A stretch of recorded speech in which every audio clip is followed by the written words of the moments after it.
ये है, इसे मंडी के गहनों में इसका बड़ा महत्व है। इसे घड़ीबंद कहा जाता है। जैसा कि दर्शकों आप देख रहे हैं कि इसका जो डिज़ाइन है वो घड़ी जैसा है। ये मंडी के कानों के पहनने के बाड़े हैं। इनको झाबू बाड़े भी कहा जाता है। ये रानी हार है और ये भी हमारा पारंपरिक गहना है मंडी का। ये 4 लड़ी भी होता है, 5 लड़ी भी, 7 लड़ी भी। इनका बदला हुआ स्वरूप है। जो वास्तविक कड़े हैं इस डिज़ाइन के होते हैं वो ठोस होते हैं और उन्हें हमारे मंडी में सनंगण कहा जाता है। उनका नाम सनंगण होता है और वो ठोस होते हैं, तो कम से कम 5 तोले से शुरू होते हैं। ये झूमर है, इसमें बड़े से बड़े भी होते हैं और छोटे से छोटे भी होते हैं। ये तो है प्योर गोल्ड का ना, तो किसी में बहुत सुंदर नग लगे होते हैं, जैसे कि इस रानी हार में लगे हैं, बस इस तरह के नग लगे होते हैं।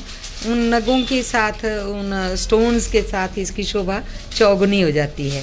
तो ये झूमर है। अभी हम बैठे हुए हैं स्वर्णलोक के फर्स्ट फ्लोर पे और मेरे यहाँ आसपास बहुत ही सुंदर सुंदर गहनों के कलेक्शन हैं जो कि सोने के हैं। और जैसे कि आप देख रहे हैं मैंने भी पहना हुआ है एक चोकर सेट जो कि बहुत ही प्यारा है।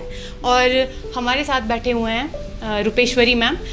थैंक यू मैम, आपने हमें अपना समय दिया और आपका स्वागत है हमारे शो पे।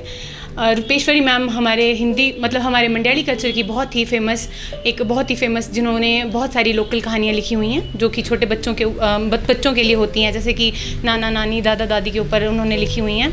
तो आज हम उनसे हमारे मंडी के इतिहास के बारे में जानेंगे जो कि गहनों के ऊपर है, और उनको हमारे मंडी इतिहास के जो भी जितने भी गहने हैं उनके बारे में बहुत अच्छा नॉलेज है। तो चलिए आज हम उनसे पूछते हैं कि उनको क्या क्या पता है और हमें वो क्या जानकारी दे सकते हैं। तो मैम प्लीज़ बताएंगे आप। नमस्कार, धन्यवाद विनीता। Thank you. आपने मुझे यहाँ इस जो गहनों की शॉप है इसमें आपने मुझे बुलाया। ये प्रोग्राम एक बार पहले भी होने जा रहा था जिसमें मंडी के जितने भी पारंपरिक जो भी गहने हैं उनके बारे में चर्चा करने के लिए था, लेकिन किन्हीं कारणों से फिर वो हो नहीं पाया था, तो वो किसी और के द्वारा होना था। तो इसी संदर्भ में मैंने कुछ गहनों के ऊपर थोड़ा रिसर्च वर्क भी किया था कि कैसे कैसे गहने हमारे मंडी में हुआ करते थे और कैसे गहनों में अब आगे क्या क्या बदलाव आए हैं, क्या क्या परिवर्तन आए हैं। जैसा कि आप जानती हैं कि नारी तो श्रृंगार प्रिय होती है, जन्म से ही होती है। उसे श्रृंगार बहुत अच्छा लगता है, श्रृंगार और गहनों के प्रति वो काफ़ी जागरूक रहती है और उसे शौक़ होता है ये। लेकिन इसके साथ ही ऐसा भी है कि इस श्रृंगार में कहीं भी फूहड़ता नहीं होनी चाहिए। ये एक तरह से एक अच्छा, आँखों को अच्छा लगने वाला श्रृंगार होना चाहिए, चाहे वो गहनों के बारे हो चाहे वो वस्त्रों के बारे में हो। तो मैं बहुत शुरू से आरंभ से कहना चाहूँगी कि जैसा कि हमने अपनी नानी दादी उनको देखा था, वो बड़े हालांकि मोटे गहने पहने जाते थे उन दिनों लेकिन अच्छे लगते थे, उसमें कहीं भी फुहड़ता नहीं होती थी। जैसे उन औरतों के नाक में वो बालू होता था, बालू कहते थे उसे, झाबू बालू कहते थे, कानों में भी वैसे ही बालू होते थे। और इसी के साथ ही गले में जैसे हंसली या रानी हार तो किसी शादी ब्याह के मौके पर ही पहना जाता था, हर वक्त नहीं पहना जाता था।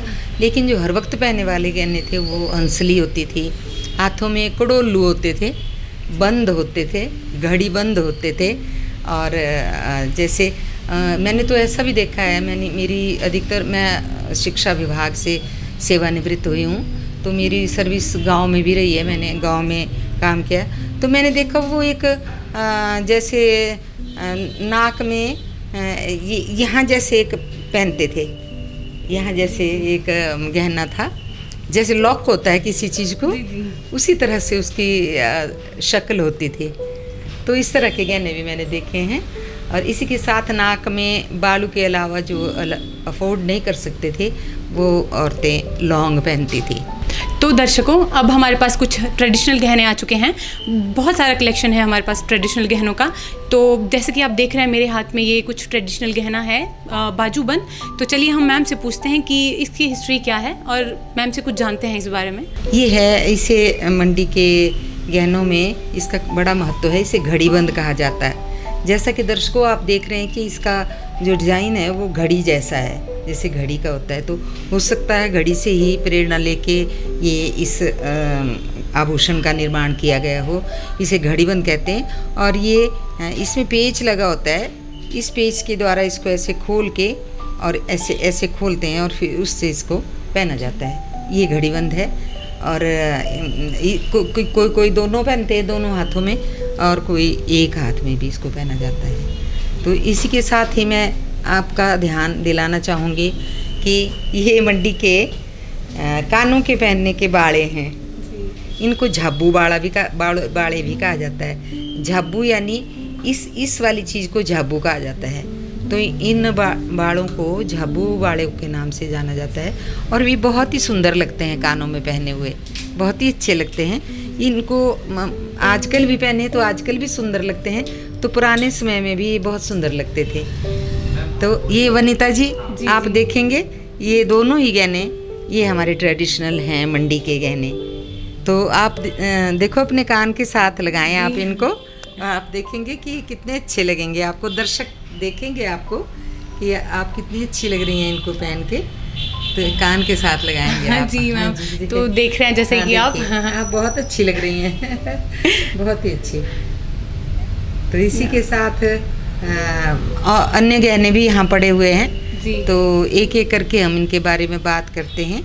ये हमारे नाक में पहनने का बाड़ू है जी। बाड़ू, हम ये ड़ शब्द का उच्चारण हमारे यहाँ होता है मंडी में। ये बाड़ू है।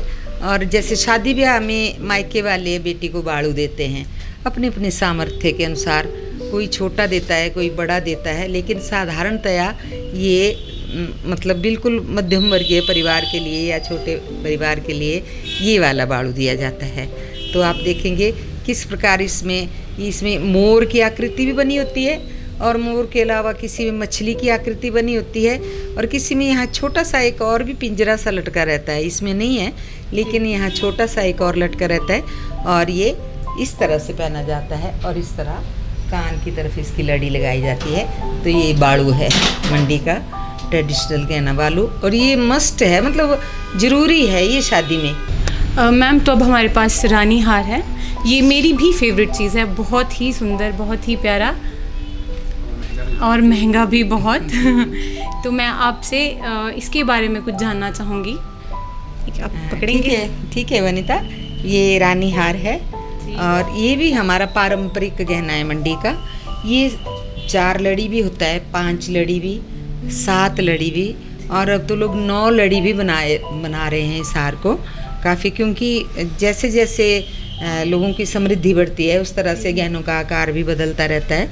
लेकिन ये पुराना है। ये चांदी में भी पाया जाता है। चांदी में इसको चंद्रहार कहते हैं, लेकिन डिज़ाइन यही होता है चांदी में भी। तो वनिता जी ये देखिए आप, ये आप अपने गले में पहनेंगी जी। तो आप ये बहुत ही सुंदर लगता है। और शादी ब्याह में अगर एक रानी हार आप गले में पहन लेंगी तो आपको कोई आवश्यकता नहीं होगी अन्य गहनों को पहनने की, क्योंकि इसी से आपका पूरा श्रृंगार हो जाता है गले का। तो ये आप देखेंगे दर्शकों कि ये रानी हार की अनोखी छटा है, इसकी अपनी ही सुंदरता है। और मुझे लगेगा कि आप सभी लोग इस रानी हार को पसंद करेंगे जी। तो दर्शकों मैं लग रही हूँ ना पूरी रानी, कितना सुंदर और कितना प्यारा रानी हार है। और इसका प्राइस मैंने अभी पूछा तो इसका प्राइस मुझे 3-3.5 लाख बताया गया है। बहुत ही सुंदर और बहुत ही प्यारा रानी हार है। तो रूपेश्वरी मैम, मैंने सुना हुआ है कि नया रानी हार और पुराने रानी हार में बहुत डिफरेंस है, तो आप हमें बताएंगे कि इन दोनों के बीच में क्या डिफरेंस है और क्या क्या इन दोनों में मतलब अलग अलग भिन्नता है? हाँ देखिए, मैं दर्शकों को बताना चाहूँगी कि परिवर्तन जो है वो प्रकृति का नियम है।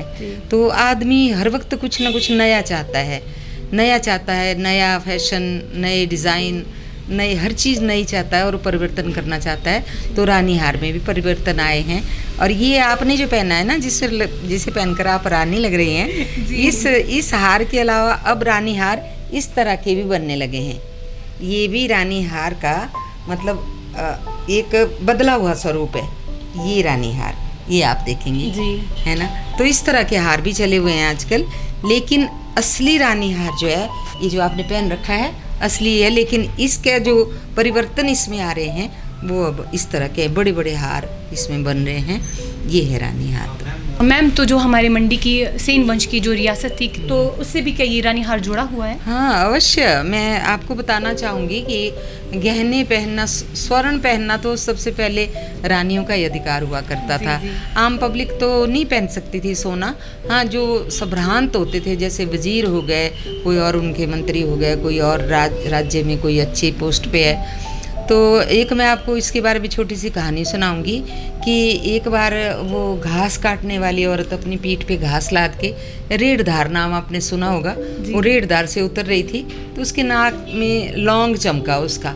जब उसका लौंग चमका तो किसी शासकीय व्यक्ति को दिख गया हो और उसको वहाँ से ही पकड़ के लाया गया और उसको उसके नाक से लौंग उतरवा के कहा गया कि तुम्हें ऐसा साहस कि तुम सोना पहनो। तो ऐसा ज़माना भी था, ये हमने सुना है, देखा नहीं है। लेकिन इसके साथ ही जो समृद्ध लोग थे वही ऐसे गहने पहन सकते थे, गरीब लोग कहाँ पहन सकते थे। तो आप देखते हैं हमारे आम पब्लिक तो इतने समृद्ध नहीं होती जो इस तरह के हैवी गहने पहन सके। लेकिन अब तो सब बराबर हैं आज के युग में। तो आज तो समृद्धि का दौर है, आज सभी पहन सकते हैं, राजा हो चाहे रंक हो, चाहे कोई साधारण कर्मचारी हो, चाहे किसी भी वर्ग से आता हो, वो सब ऐसे गहने अब पहन सकते हैं। तो दर्शकों, अब हमारे पास कुछ कड़ों का कलेक्शंस भी है। तो जैसे कि आप देख रहे हैं, मैंने भी बहुत ही सुंदर और बहुत ही प्यारे कड़े पहने हुए हैं। तो मैं मैम से जानना चाहूँगी इनके बारे में कुछ। तो दर्शकों, ये जो आप बनीता के हाथ में कड़े देख रहे हैं, ये शेर के मुँह वाले, वैसे हाथी जैसे भी दिखते हैं लेकिन शेर मुँह वाले कड़े इनको कहा जाता है। और ये तो इनका बदला हुआ स्वरूप है। जो वास्तविक कड़े हैं इस डिज़ाइन के होते हैं वो ठोस होते हैं और उन्हें हमारे मंडी में सनंगण कहा जाता है। उनका नाम सनंगण होता है और वो ठोस होते हैं, तो कम से कम 5 तोले से शुरू होते हैं वो। उसके बाद तो आप जितना मर्जी उनका वज़न बढ़ा लें, लेकिन वो सनंगण होते हैं। तो ये बिल्कुल सनंगण का डिज़ाइन है, लेकिन है ये कड़े। मैम, क्या आपके पास ये सनंगण जी हाँ, मैं इतनी समृद्ध तो नहीं हूँ, लेकिन मैंने एक बनाया है अपने लिए। वो 5 तोले का बना था वो। हाँ, तो वो मैंने पहना होता है। आज नहीं पहना है, लेकिन मैंने पहना होता है। अभी दूसरे कड़े हैं। अभी ये दूसरे कड़े हैं, तो मैम आप इनके बारे में भी कुछ बताएंगे? हाँ, ये आजकल के फैशन में तो यही कड़े हैं। आजकल तो इन्हीं कड़ों का फैशन है।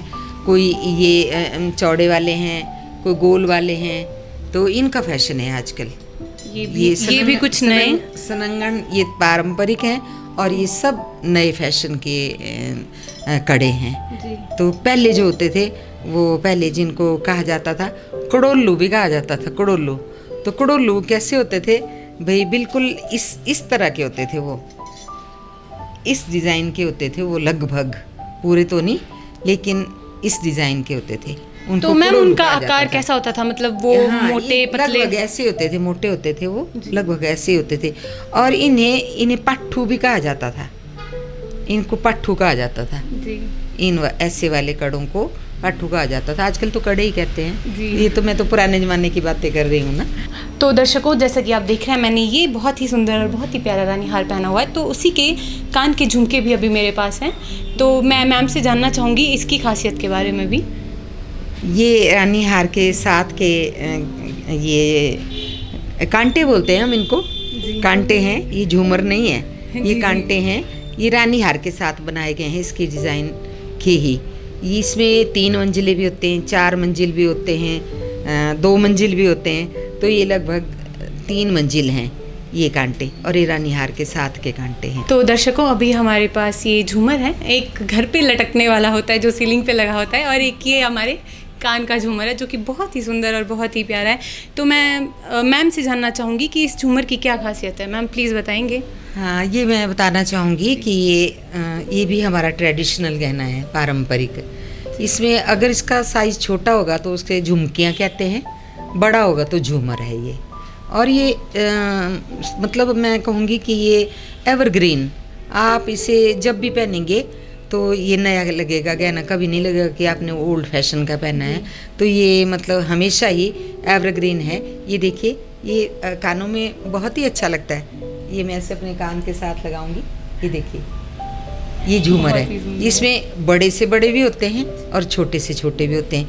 ये तो है प्योर गोल्ड का ना, तो किसी में बहुत सुंदर नग लगे होते हैं, जैसे कि इस रानी हार में लगे हैं, बस इस तरह के नग लगे होते हैं। उन नगों के साथ, उन स्टोन्स के साथ इसकी शोभा चौगुनी हो जाती है। तो ये झूमर है। हाँ, ये भी झूमर का ही टाइप है एक, और ये 3 मंजिला झूमर है ये बहुत ही अच्छे लगते हैं, बहुत ही सुंदर लग रहे हैं। देखिए, जी आप सभी देख रहे हैं, देखिए बहुत सुंदर। देखिए, और आप इतने सुंदर हैं, आपके कानों में तो ये बहुत ही अच्छे लगेंगे, बहुत ही सुंदर लगेंगे। और इसी के साथ मैं ये भी एक बताना चाहूँगी कि इस कान के आभूषण का नाम है सुराही। हालांकि कहीं से भी सुराही जैसा नहीं दिखता, लेकिन इसे सुराही कहते हैं, और ये काफ़ी ओल्ड फैशन का है ये, और आजकल फिर चलन में आ गया है ये। मैं राजा सिंह मल्होत्रा, रतन सिंह सराफ एंड सन्स और स्वर्णलोक की ओर से सभी प्रदेशवासियों को और देशवासियों को दिवाली और धनतेरस की हार्दिक शुभकामनाएं देना चाहता हूं, और मैं कामना करूंगा कि आने वाला समय सभी के लिए लाभदायक हो और मंगलमय हो। धन्यवाद।